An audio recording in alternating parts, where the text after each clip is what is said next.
Hey friends, welcome back. I am plotting today, garden plotting. Yesterday and today I went through and I sketched out my garden for the year.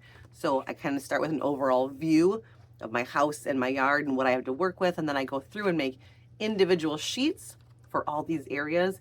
And then I will take a pencil and through the next couple months as I'm growing seeds, I'll fill in what I think should go here. I'll go in and erase it if the seeds don't turn out, or I'll erase it if I change my mind, which happens a lot. A lot. It happens a lot. But I'm going to go ahead and show you how I get my plan together. This lets me know how many seedlings to start and kind of get an idea on what my goals are for the garden for the year. So if you're a person that enjoys analyzing stuff and making plans and garden pictures, this is for you. If not, I guess watch and see what I'm up to. All right, let me flip you around. Let's try this angle. So here's my first sketch. This is an overview of my house. If you were a drone looking down at my house, it would look just like this in this beautiful colored pencil rendering. I do not have a big lot. I have a little city lot. Here is also, I'm just going to say this is not to scale. This is an approximation. I don't do to scale. I've tried and I just get bogged down in the details. We're just going to go with generalizations. So this sidewalk is right here. Goes all the way around the house. I live on a corner. There's a street out there.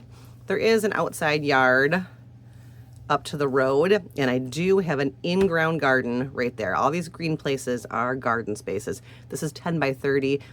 Technically, in the city, the space between the sidewalk and the road is city property and can be dug up anytime, I guess, if they needed to do work on sewers or anything. So I'm kind of rolling the dice with this, but so far no problems. Also, we had to have someone come through and mark all of the utility things underneath the ground when they cut our big trees down, and there was no markings here, which is why I picked this area. It also gets full sun. It's a beautiful spot for an in-ground garden.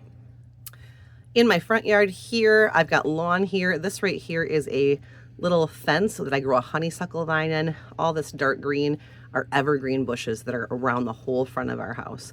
I've got a covered porch in the front in my house. If we go this way on the sides, behind these bushes all the way around, I've built up a little raised bed with just logs and soil behind them. So I've got a bed right here. It's about 8 feet long. I got a little bump out here I can put flowers in.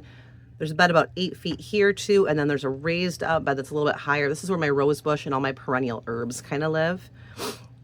I tuck in annuals there kind of as needed. And then right over here, the house bumps out a little bit, and I have a raised bed here that is about 4 feet high, made out of pallet, that I just keep throwing compost in, and then I plant things or stick buckets in it. It's very, very useful for garden management. It doesn't grow a ton of stuff. There's a little raised bed right here with a baker's rack in it, an old baker's rack that I grow beans and things on. And then right here in front of my fence, between the fence and the sidewalk, which this makes it like there's a lot of space. There's really not. But this is about 6 inches wide. Very not to scale, but you couldn't see it if I drew it to scale. 6 inches wide. And I grow sunflowers here and tulips and things like that on this fence. This is a big 6-foot fence. Okay, back to the front yard. If I go this way, right here I have got a 3x4 raised bed. I've got 2 6-foot stone beds, and in between them is a 12-foot long block garden. It's made of blocks with the holes turned each which way so I can plant herbs and things in it, and it's got a short, shallow bed across the top. This is my driveway. This is all cement back in here, and we are going to pour a new patio back here where my wood is. It's gonna all be patio, it's all gonna be cement, and I'm gonna have an outdoor kitchen kind of right here. This will be a new bed that I'm building. It's gonna be about 18 to 2 feet wide, and it goes, I think it goes 21 feet. I think this is the new home for my tomatoes. And this is an existing bed I have in the backyard. So this right here is a 6-foot wooden fence. I've got an existing bed here that is 16 feet by 2 feet, compost pile in the corner. I've got a big cattle pen along the back. I can grow things up my back fence. There's the chicken coop. And then this is an existing 16 by 3 feet here. And then I'm gonna add this little raised bed right in here. this year. So this is kind of the space I'm working with. Not a ton of growing space, but a lot of places where I can pop things in and out. So what I do is I take this and I draw one part. So here's a raised bed. It's 3 feet by 16 feet.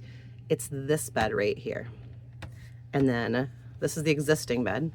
And this back here is the new bed that I want to add.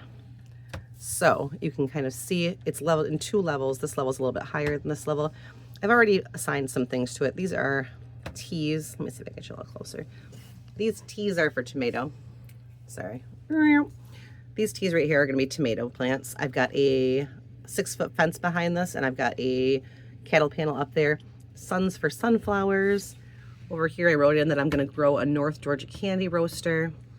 And then up here in this new bed, I'm thinking about doing an asparagus bed or adding more potatoes there. Over here I've got just notes in pencil I can erase. Onions, potatoes. As I draw it, I'm kind of thinking, what do I want to do? So that's that section. This is the coop back here, and I've got this drawn here because I do have like a pergola type situation back there over the top, so I can grow things up and over the coop and over this compost pile area. I'm gonna do Long Island cheese pumpkin and North Georgia candy roaster this year. I'm also gonna grow a bunch of kale back in here. This is where I go to feed the chickens and I keep a lot of stuff. It's not great for growing, but I'll grow like big kales back here and I'll just give the chickens kale leaves here and there. The compost pile is in the back. I'm just kind of moving around the backyard. So there's where that compost pile and all that stuff we just looked at is over here. Now I'm gonna go here to the 16-foot bed that I have. I'm gonna grow some more kale in the back. I'm gonna try summer squash back here this year. I've never had summer squash in the backyard before, and I'm gonna see how it works. And then I've just got some notes. Beans, garlic, I don't know. Here's how our new outdoor kitchen's gonna kind of L here with the patio over to the side. There's that outdoor kitchen. The other bed we just looked at is right here, but on the other side of the fence, this is the new one we're gonna build. And it's gonna have tomatoes over here with basil in front. And I think I'm gonna do my lettuce and spinach and celery here. This is the kind of area that I normally do my celery in every year. Pretty cool. And then that was all back over here. We're gonna head down at my driveway.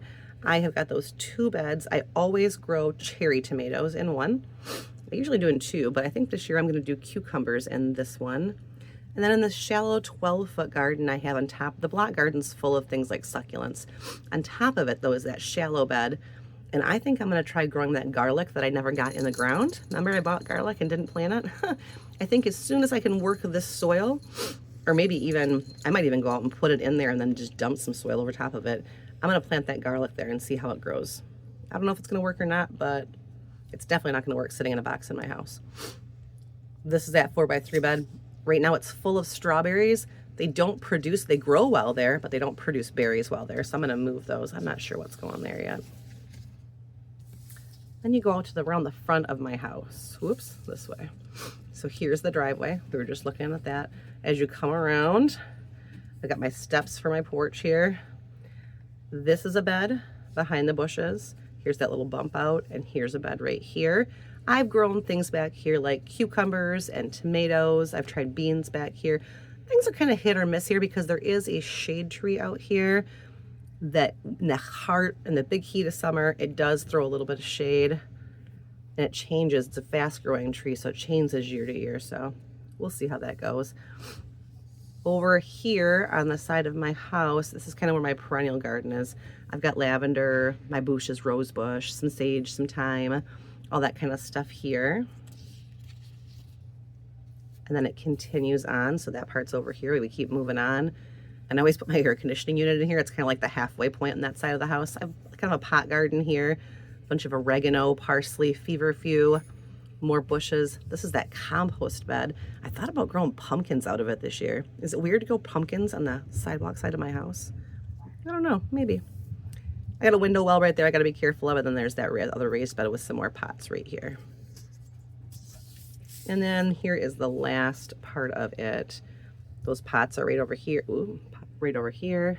That's my backyard gate. That's getting kind of fuzzy. This is that wood fence where I've only got about 6 inches. And I'm gonna grow sunflowers all up it and more flowers. I'm also gonna throw a center cut squash plant on the end and try and roll it across the top.